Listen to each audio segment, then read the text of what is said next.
Bismillahirrahmanirrahim.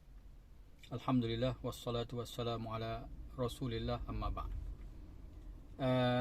Beberapa minit ni saya ingin menyambung perbincangan mengenai politik Islam.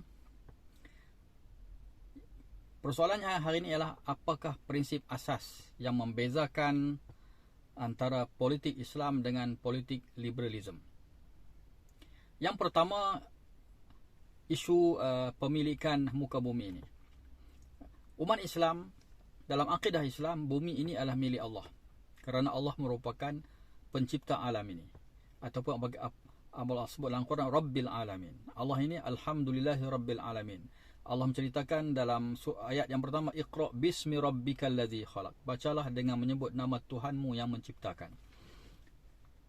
Dan dalam akidah Islam, dalam keimanan Islam, bumi ini, hatta seluruh segala yang ada di bumi, di langit, termasuk manusia, adalah milik Allah Subhanahu wa taala.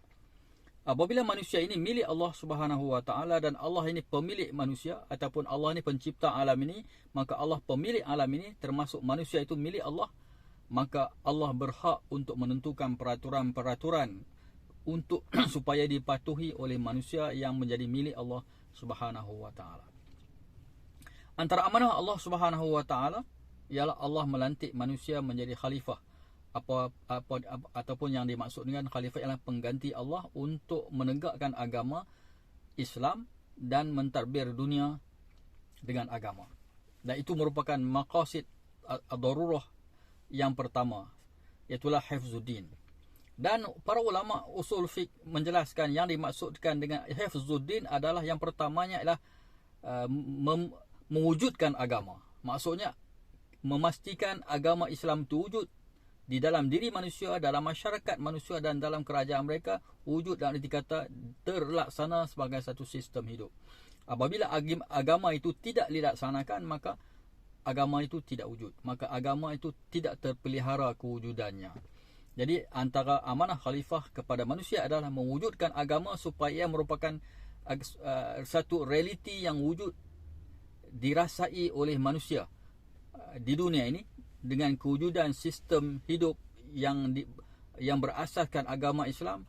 Barulah manusia akan mendapat rahmat Allah Subhanahu wa taala di dunia dan akan mendapat ganjaran rahmat Allah di akhirat dengan masuk syurga. Jadi sekiranya manusia di dunia ini tidak menganut agama Islam, mereka tidak dapat rahmat di dunia dan mereka tidak akan mendapat rahmat di akhirat. Itu maksud rahmat yang sebenarnya, yang merupakan misi setiap Rasul, khususnya Nabi Muhammad SAW. Jadi prinsip yang pertama adalah pemilikan. Oleh kerana bumi ini milik Allah Subhanahu wa taala, maka manusia tidak ada kebebasan untuk melakukan apa saja di dunia ini, melainkan perlu merujuk kepada nas-nas, perintah dan larangan Allah Subhanahu wa taala dan maqasid-maqasid, objektif-objektif yang dipahami daripada Al-Quran dan Sunnah, yang merupakan objektif Allah Subhanahu wa taala menciptakan manusia, menurunkan mereka ke muka bumi ini, menurunkan Alkitab dan mengutuskan Rasul kepada manusia. Dan objektif yang terkandung dalam perkara semua itulah yang perlu diraikan oleh manusia yang menjadi pengganti Allah mentadbir muka bumi. Yang kedua, umat Islam faham bahawa kehidupan di dunia ini ujian. Dan ujian itu dinilai sejauh mana manusia umat Islam ini melaksanakan perintah Allah Subhanahu wa taala dan meninggalkan larangannya, yang merupakan intipati kepada takwa. Jadi ketakwaan yang lahir daripada amal ibadah yang dilakukan oleh manusia adalah untuk melahirkan insan yang patuh dan tunduk pada perintah Allah tanpa membangkang, menolak walaupun satu ayat daripada Al-Quran. Jadi dalam politik Islam, manusia umat Islam terikat dengan panduan syarak, objektif syariat Islam dan perintah Allah dan Rasulnya. Adapun politik liberalism, seperti mana falsafah John Locke, liberalisme maksudnya manusia bebas, tidak terikat dengan mana-mana agama. Manusia boleh bertindak apa saja mengikut kemahuannya, dan kemahuan manusia itulah merupakan asas humanisme yang menjadi dasar kepada politik hari ini. Jadi di sini kita lihat Islam berbeza dengan liberal di sudut pemilikan diri manusia alam ini. Dan golongan liberal tidak mengiktiraf kuasa Allah dalam mengawal tindak tanduk mereka, dan mereka bebas untuk melakukan apa saja, hatta perkara yang dilarang oleh Allah Subhanahu wa taala. Jadi mereka Islam melarang manusia berzina, minum arak, berkahwin sejenis, berjudi, riba. Itu merupakan dosa-dosa besar yang diharamkan oleh Allah kepada manusia, dan pemerintah yang menjadi pemegang amanah Allah wajib untuk menegakkan perintah Allah dan larangan Allah Subhanahu wa taala.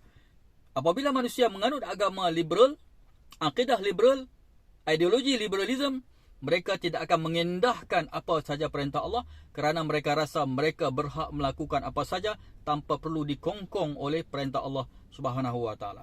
Dan sebenarnya walaupun orang kata politik itu bukan sesuatu agama akidah, tetapi akidah yang sebenarnya lah yang akan mewarnai bagaimana bentuk pemikiran, falsafah, gerak kerja politik yang dilakukan oleh manusia.